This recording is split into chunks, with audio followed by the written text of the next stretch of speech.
हम 3% हैं, सत्ता पर काबिज है, देश की सत्ता हमारी है। भगवा पहनकर रोड पे निकलूंगा, कहूंगा ये मुसलमान ने हमको मारा है, आप पर मुकदमा दर्ज होगा, मेरे ऊपर नहीं होगा। इसने फैसला कर लिया है कि कांग्रेस को तो ऐसे फेंकेंगे जैसे गोधरा में MIM ने बीजेपी को लात मार के फेंक दिया। हमने ऐसी ऐसी सीटों पर बीजेपी को हराया है जहां पर लोग केवल सोचते हैं। ये वही कौम है ना जिसने 800 साल इस देश पर हुकूमत की है। पता चला आप अपने घर का नंबर दे रहे हैं, उसकी OTP भी दे रहे हैं। ऐसे कोई भी आएगा आपके पास बैंक का, दे दीजिएगा उसको अपनी OTP, पैसा गायब आपका, कमाए आप ले जाए केजरीवाल। वो आ गए दिल्ली से चलकर गुजरात कि मैं लड़ूंगा इलेक्शन। कहां गए? गुजरात। कह रहे मैं इलेक्शन लड़ूंगा। और जब गुजरात के अंदर लॉकडाउन लगेगा तो जैसे दिल्ली से मुसलमानों को भगाया था वैसे यहां से मुसलमानों को भगा दिया जाएगा। यही काम है उस दलाल का। दिल्ली के अंदर एक्सीडेंट होते हैं तो कहता है कैमरे लगे तो थे, लगता है गायब हो गए, नशेबाज चुरा ले गए। जब साबिया सैफी को मारा गया कैमरे लगे तो थे लेकिन गायब हो गए। लगता है उनके मनीष सिसोदिया जो है ना, जो यहां पर प्रचार कर रहे हैं, वो सारे कैमरे यहीं पर लेके आए। वो देख रहे हैं कि गुजरात की आवाम कैसी है, लेकिन ये देखकर, ये जो मजमा देखकर लग रहा है कि हैदराबाद में असदुद्दीन ओवैसी और सूरत के अंदर वसीम कुरैशी, इन दोनों को कोई हरा नहीं सकता है। छाएगा ना।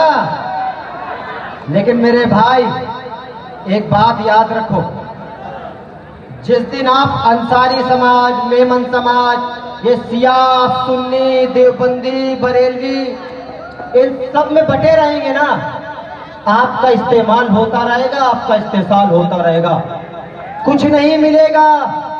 हम 3% हैं, सत्ता पर काबिज है, देश की सत्ता हमारी है। भगवा पहनकर रोड पे निकलूंगा, कहूंगा ये मुसलमान ने हमको मारा है, आप पर मुकदमा दर्ज होगा, मेरे ऊपर नहीं होगा। मैं 3% हूं, देश की सत्ता हमारी है। आप 20% हैं, कभी 7% उसमें, कभी 3% उसमें, 5 उसमें, 2 उसमें, बाकी बच्चे वोट नहीं डालते। याद रखो, जिस दिन आप अपने अंदर के इत्तेहाद को पैदा कर लोगे, मुत्तहिदा तौर पर वोट करोगे, एक सियासी लीडरशिप को पैदा कर लोगे, ये नरेंद्र मोदी, अमित शाह आपके दरमियान में आकर घुटने टेक कर कहेंगे, अरे भाई हमारा हिस्सा है ये, आपका हिस्सा है ये, ले लो। आज ये संघ परिवार और RSS के मोहन भागवत खड़े हो जाते हैं, कहते हैं ये मुसलमान 2-2, 3-3 बीवी रखते हैं। अभी करवा चौथ था, एक बीजेपी का सांसद है अल्लू कल्लू पता नहीं क्या, उसकी 2 बीवी करवा चौथ पर व्रत रख रही। वो रखे ठीक, अगर आप किसी हिंदू से शादी कर ले तो लव जिहाद का मुकदमा, आपको जेल में डाल दिया। ये बीजेपी का प्रवक्ता है ना मुख्तार अब्बास नकवी, उसकी बीबी क्या है भाई? हिंदू है। शहनवाज हुसैन की बीबी का नाम रेनू है, वो भी तो हिंदू समाज से आती है, आपने उनको जेल में नहीं डाला। सारे घोटाले कर लो फिर बीजेपी में चले जाओ, आप एकदम साफ सुथरे। एक कहावत है ना, 100 चूहे खा के बिल्ली हज को चली, वैसे ये 100 जुर्म करके अगर कांग्रेसी भाजपा में चला जाए तो सब साफ सुथरा। ये है बीजेपी का। गई बीजेपी की आपको बात बता रहा हूं, यही बीजेपी वाले कहते हैं मुसलमान 2 बच्चे, 3 बच्चे, 4 बच्चे पैदा करते हैं। उत्तर प्रदेश में 403 विधानसभा, लगभग 70 से 80 बीजेपी के विधायक के 6 से ज्यादा बच्चे। अरे आपने उनको क्यों नहीं कहा कि आपने बच्चे क्यों कर दिए? बताओ। मैं आज यहां से खड़े होकर संघ परिवार के प्रमुख मोहन भागवत से पूछ रहा हूं, क्या मोहन भागवत साहब बिल्किस बानो इस देश की नारी नहीं है क्या? आपका प्रधानमंत्री खड़े होकर कहता है कि इस देश पर महिलाओं के ऊपर अत्याचार नहीं सहा जाएगा, और बिल्किस बानो के 11 आतंकवादी को उसी दिन छोड़ दिया गया।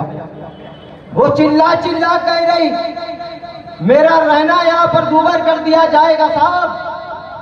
लेकिन ये मोहन भागवत कहां समझे, इनको तो केवल हिंदू हिंदू हिंदू दिखाई देते हैं। मैं यहां पर आया उत्तर प्रदेश से चलकर, रास्ते में एक धमकी आई, अगर वहां पंडित तू बोला तो तुझको मार देंगे। अबे मैंने कहा जा, तेरी क्या औकात, मेरी जिंदगी ऊपर वाला देकर भेजा है, जब वो चाहेगा तो मैं उसके पास चला जाऊंगा। आज ये जो मजमा है पीछे ना, इसने फैसला कर लिया है कि कांग्रेस को तो ऐसे फेंकेंगे जैसे गोधरा में MIM ने बीजेपी को लात मार के फेंक दिया था, और यहां से वसीम कुरैशी को जिताकर विधानसभा में भेज दिया जाएगा। मैं आपसे वादा करके जाता हूं, चाहे बीजेपी की हुकूमत बने, चाहे कांग्रेस की हुकूमत बने, हमारा वसीम कुरैशी उन दोनों नुमाइंदे के सामने आंखों में आंखें डाल के नारे तकबीर अल्लाहू अकबर बोल के आएगा। यहां पर सब दलाल है। अब तो सुनने में आया कि एक कांग्रेस ने टिकट बांटा है, मुसलमान प्रत्याशी के सामने मुसलमान खड़ा कर दिया। अब बताओ एजेंट कौन? हम तो उत्तर प्रदेश से आ गए, साहब हैदराबाद से आ गए, आपको जगाने के लिए। पता है, मैं जानता हूं जब गहरी नींद में आदमी सोता है तो जब उसको कोई जगाने आता है तो आदमी कहता है अरे हटो हमको सोने दो। अरे ये तो 75 साल से गुलामी कर रही है कौम, सो रही है कौम, इसको जगाने एक आया है, तो लोग तो कहेंगे कि ये एजेंट है। लेकिन जिस दिन अंदर के इत्तेहाद को पैदा कर लोगे ना, तो गुजरात के अंदर यही प्रधानमंत्री जब आएंगे ना, तो सबसे पहले आपके घर पर खाना खाएंगे और कहेंगे मेरे भाई मुझको वोट दे दो, मैं बताओ क्या करना है। आज ये लोग खड़े हो जाते हैं बीजेपी के लोग। मैं उत्तर प्रदेश में था तो जब असद साहब एक रैली कर रहे थे तो बीजेपी के लोगों ने कह दिया कि अगर ये रैली यहां करेंगे तो हम जीत जाएंगे, और उसी सीट पर हमने बीजेपी को निस्तो नाबूद कर दिया। और यकीन मानना वो जिंदगी में नहीं जीत पाएगा।